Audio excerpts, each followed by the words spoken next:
गौ माताओं पर कितना बड़ा संकट आया हुआ है। ये संकट प्राकृतिक नहीं है। अगर आप इसको कोई प्रकृति की बीमारी समझ रहे हो तो नहीं, ऐसा नहीं है। ये संकट सोची समझी साजिश है। ये संकट भगवान का फैलाया हुआ नहीं, इंसान का फैलाया हुआ है। आप 3 बिंदुओं पर विचार करिए।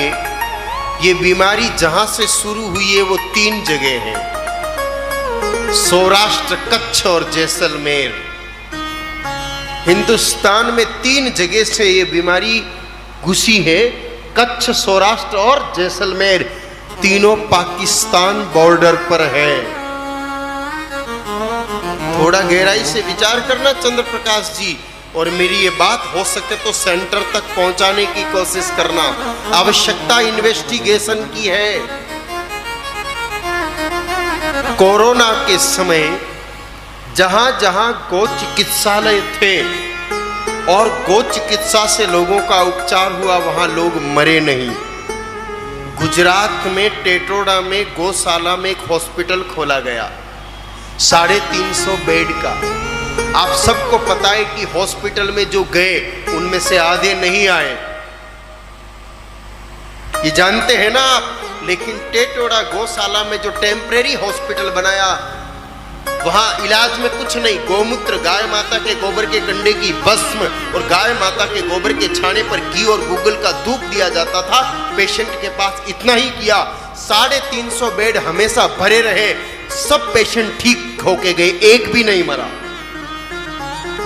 ये सूचनाएं उन लोगों तक भी पहुंची जिन्होंने कोरोना फैलाया था। उनको लगा कि गाय ऐसी शक्ति है जो जैविक हथियार को रोकती है और आने वाले समय में जैविक हथियारों से हमले होंगे और होंगे। कोरोना एक सैंपल था, तैयारियां और भी चल रही है।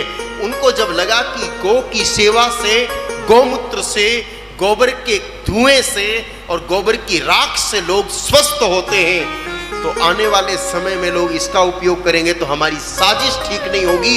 इसलिए उन्होंने गाय माता के खिलाफ वायरस बनाया। देखिए, भैंसों पर इफेक्ट नहीं कर रहा है, बकरी पर असर नहीं कर रहा है, घोड़े पर असर नहीं कर रहा है, भेड़ पर असर नहीं कर रहा है, कुत्ते पर असर नहीं कर रहा है, शुद्ध जर्सी पर असर नहीं कर रहा है, शुद्ध होलिस्टन पर असर नहीं कर रहा है। या तो देसी गाय माता पर असर कर रहा है या मिक्स जर्सी होलिस्टन पर ही ये असर कर रहा है। यानी कि बिल्कुल देसी गाय माता को खत्म करने के लिए ये वायरस कहीं तैयार हुआ है। मैं ये नहीं कहता कि पाकिस्तान में ही तैयार हुआ, तैयार कहीं और हुआ होगा, लेकिन पाकिस्तान के रास्ते से ये तीनों जगह बॉर्डर पर है। पाकिस्तान की कच्छ पर भी बॉर्डर है, सौराष्ट्र पर भी बॉर्डर है और जैसलमेर पर भी पाकिस्तानी बॉर्डर है। ये बना किसी लैब में और पाकिस्तान के रास्ते से हिंदुस्तान की इन 3 जगहों से ये एंटर हुआ और धीरे धीरे अब आगे बढ़ता जा रहा है पूरे हिंदुस्तान की गौ माताओं को खत्म करने के लिए। ये बहुत बड़ी साजिश है। इस साजिश को समझ करके, इसका अनुसंधान करके और कड़े कदम तो उठाने ही पड़ेंगे। आप स्वयं मंथन करना, ये सिर्फ इन 3 जगह से ही क्यों फैला? क्यों नहीं ये चित्तौड़ से फैल गया? क्यों नहीं ये भोपाल से फैल गया? क्यों ये मुंबई या दिल्ली से क्यों नहीं फैला? बॉर्डर से ही क्यों, और वो भी पाकिस्तान की बॉर्डर से ही क्यों, और तीनों क्षेत्र वही क्यों? अगर हम सोचेंगे तो ये चीज स्पष्ट है। और ये चीज जब स्पष्ट है तो सबसे पहले तो प्राथमिक आवश्यकता तो ये है कि हम तुरंत गाय माता को बचाने का प्रयास करें। जो गाय माता अभी तक स्वस्थ है उनको वैक्सीन लगवाएं। जो गाय माता बीमार है, लंपी नाम से ही एक होम्योपैथिक मेडिसिन आ रही है जो रोटी पर लगा करके 3 तरह की दवाई आती है, तीनों को मिक्स करो और जैसे रोटी पर घी चुपड़ते हो वैसे उस दवाई को लगा के गौ माता को खिलाना शुरू करो। ज्यादा महंगा नहीं है, सबको अपने अपने घरों में वो रखनी चाहिए। रोटियां तो आप सड़क पर घूमती हुई गाय माताओं को देते हो, थोड़े दिन घी नहीं, वो दवाई लगा के दो। बहुत ज्यादा महंगा नहीं, 100-150 रुपए का डिब्बा आता है।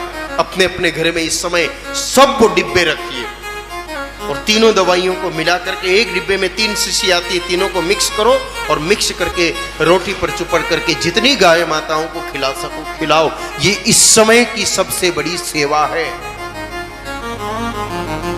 और दूसरा काम, जिन गाय माताओं को ज्यादा तकलीफ होने लगी है उनको हल्दी, काली मिर्च और घी, 50 ग्राम हल्दी, 50 ग्राम काली मिर्च और 50 ग्राम घी, तीनों को मिला करके और फिर गुड़ आटे में लड्डू बना लो और एक एक लड्डू, 2-2 लड्डू आप घूमती हुई गाय माताओं को खिलाओ और गौशालाओं में जाकर के गाय माताओं को खिलाओ। आपके घर में बंदी हो उस गाय माता को खिलाओ।